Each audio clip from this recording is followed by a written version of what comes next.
पप्पा आपल्याला मोठा फोन घ्या ना. अरे मोठा फोन घ्यायला मोठे पैसे लागत त्या बोलाय पुरता आहे ना बारका. जाय मालकाच्या घरून आपल्याला प्यायला पाणी घेऊन ये.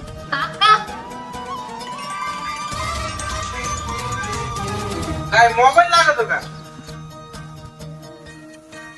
काय रे एवढं लावलं का? काय झालं मालक? अरे मोबाईल चोरीत होता तो. हा का रे? खरंय काय? नाही वा तो फोन वाजत होता म्हणून त्याच्याकडे पाहत होतो. काय रे मोबाईल चोरीत होता का? कुठला आहे काय पण?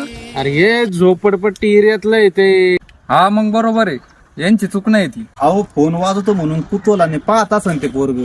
शिळ्या भाकरी खाऊन जगणार पोरग येते, लबाड्याने करायचं. आणि माणूस त्याच्या परिस्थितीनुसार कोणत्याही ठिकाणी राहिला म्हणून प्रत्येक जण चोर नसतो. आणि हो, तुमचा दृष्टिकोन बदला आणि माणसाकडे माणूस म्हणून बघा.